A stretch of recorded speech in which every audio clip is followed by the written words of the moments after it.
மனிதனுடைய உள்ளத்திலிருந்து அகற்றப்பட வேண்டிய இன்னும் ஒரு மிக முக்கியமான ஒரு விஷயம்தான் இன்னொருவரை பற்றி நாங்கள் புறம் பேசுவது, ஒருவரை பற்றி நாங்கள் அவதூறு பேசுவது.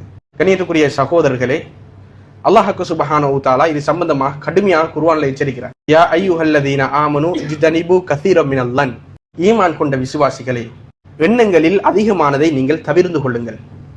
இன்ன பஅலல் லன்னி இஸ்முன், எண்ணங்களில் சிலது பாவமாகும். எண்ணங்களில் நீங்க உள்ளத்துல வார எல்லா எண்ணங்களையும் போட்டு போட்டு நீங்கள் இருக்கிறீர்கள், எண்ணங்களில் சிலது பாவமாகும். வலா தஜஸ்ஸசு, நீங்கள் ஒருவரை ஒருவர் துருவி துருவி ஆராயாதீர்கள்.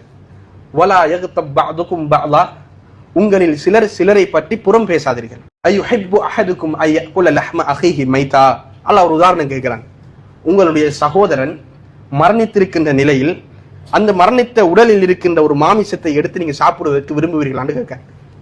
யாரும் விரும்புவோமா? விரும்ப மாட்டோம். ஆன்சரையும் அல்லாஹ் சொல்றான், ஃபகரிஹ்துமூ, நீங்கள் அதை வெறுப்பீர்கள். வத்தகுல்லாஹ், அல்லாஹ்வை பயந்து கொள்ளுங்கள்.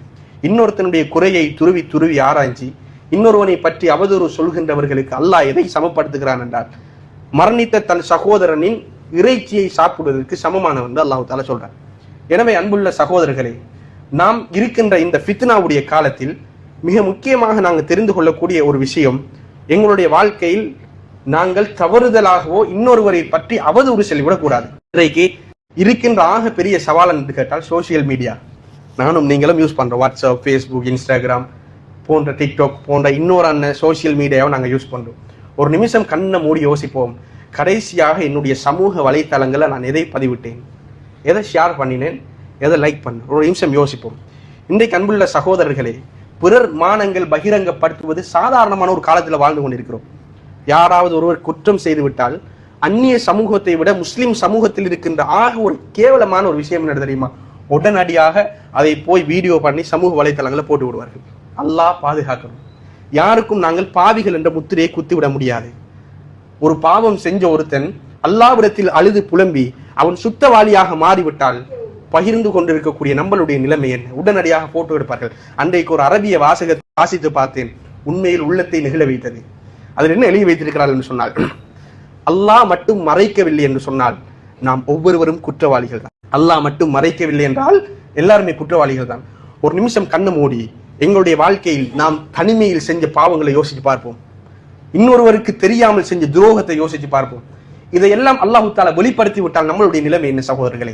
இன்றைக்கு அது சர்வ சாதாரணமாக இன்றைக்கு சோசியல் மீடியாவில் வளம் வந்து கொண்டே இருக்கிறது. நாம் லைக் பண்ணி விடுவோம், நாம் ஷேர் பண்ணி விடுவோம், நாம மௌத்தாகி விடுவோம். யாரெல்லாம் திருப்பதை பார்த்து கொண்டு சிரிக்கிறானோ, மகிழ்கிறானோ, ஷேர் பண்ணுகிறானோ அத்தனை பேருடைய பதுவாவையும் சம்பாதித்துக் கொண்டு கபூர்ல வாழுவோம். எனவே அன்புள்ள சகோதரர்களே, இந்த துருக்குறம் நம்மளிடத்தில் இல்லை. எதை நாம் சாதித்தோம் கொஞ்சம் யோசிச்சு பாருங்க. இன்னொருத்தன மானத்தை நாம எடுத்து நம்முடைய சமூக வலைத்தளங்கள் பகிர்வதனால் இறுதியாக நாம சாதித்த விஷயம் என்ன? ஒரு விஷயமும் அல்ல. சில நேரம் அவர்களுக்கு பிள்ளைகள், குட்டிகள், குடும்பம் இருக்கலாம். மௌத்தாகும் வரைக்கும் நடமாடும் ஜனங்களாகத்தானே அவர்கள் உலகத்தில் வாழப் போகிறார்கள். இன்னும் ஒரு சமுதாயத்தினர், இன்னும் ஒரு குடும்பத்தினுடைய நிம்மதியை தொலைத்து விட்டு எப்படி சகோதரர்களை நாம் நிம்மதியாக இந்த பூமியில வாழப் போகிறோம்? யார் ஒருவன் உலகத்தில் ஒரு மனிதனுடைய குறையை மறைப்பானோ, ரப்பு நாளைக்கு எல்லா மனிதர்களுக்கு முன்னுக்கு வச்சு நம்முடைய குறையை மறைப்பான். மறுமையை சம்பந்தமாக அல்லாஹு தஆலா சொல்லுகின்ற போதே சொல்றான், யௌம துபுல ஸராயிர், ரகசியங்கள் பகிரங்கப்படுத்தப்படும் நாள் என்று சொல்றான் அல்லாஹ். நம்ம செஞ்ச ரகசியங்கள் பகிரங்கப்படுத்தப்படும் நாள். இதற்கு ஈடாக நாங்கள் என்ன செய்யணும்? உலகத்தில் ஒருத்தன் குறையை கண்டால் சாதாரணமாக அவனை நாம் அழைத்து அவனுக்கு என்னென்ன மாற்றீடு வழிகள் அவன் திருந்துவதற்கு செய்ய வேண்டுமோ, மனிதர்கள் என்ற ரீதியில நாங்கள் அதை செஞ்சோமாக இருந்தால் திருந்தி ஒரு நல்லவனாக வாழ்வதற்குரிய வாய்ப்பு அவனுக்கு கிடைக்கும். அவன் வாழ்ந்ததற்குரிய நன்மையும் நமக்கு கிடைக்கும்.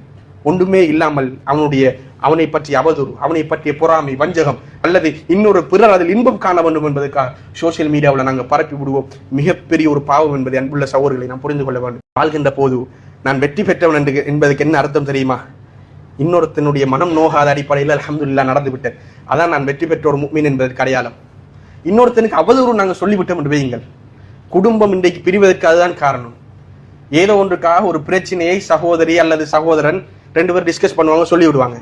அதை நாளாக சேர்த்து மற்ற குடும்ப உறுப்பினர்களிடத்தில் இன்னொருவர் சொல்லி விடுவார். உடனே குடும்பம் சின்ன பின்னமாகிவிடும். அதுல ஒரு சாரார் இன்பம் கண்டு கொண்டிருப்பாங்க. இறுதியில சாதிச்சது எதையுமே நாங்கள் சாதிக்க இல்லை.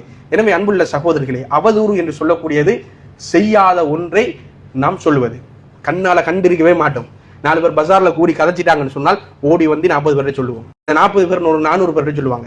அந்த 400 ஒரு 40,000 போகும். அது அப்படி ஒரு முக்கோண வடிவமாக போய் கொண்டிருக்கும். அது ஒரு பொய்யாக இருந்தால் ஒவ்வொருவருடைய தீமையை நாம் சுமக்க வேண்டும் அல்லவா? ஒரு விடயத்தை நன்றாக புரிந்து கொள்ளுங்கள். உலகம் என்பது சொற்போர் வாழ்க்கை. அல்லாஹ் குர்ஆன்ல கேட்கிறான், ரதீதும் பில் ஹயாத்தி துன்யா மினல் ஆஹிரா, ஆஹிராவை விட உலக வாழ்க்கை சிறந்த வாழ்க்கை என்று நீங்கள் பொருந்தி கொண்டு விட்டீர்களா? ஃபமா மதாஉல் ஹயாத்தி துன்யா ஃபில் ஆஹிரத்தி இல்லா கலீல், மறுமையோடு ஒப்புடு செய்யும் போது உலக வாழ்க்கை சின்ன ஒரு வாழ்க்கை என்று சொல்றான். எத்தனை இளம் ஜனாசாக்களை எங்களுடைய தோளில் சுமந்து விட்டு அல்லாஹு தாலா கயிற்றை தந்த ஒரு காரணத்துக்காக வேண்டி இன்றைக்கா நாளைக்கா என்று தெரியாத உத்தரவாதம் இல்லாத ஒரு வாழ்க்கையில் பிறருடைய மனம் புண்பட வாழ்ந்தோமாக இருந்தால் நாம் செய்த அமல்களும் தவிடுபடியாகிவிடும்.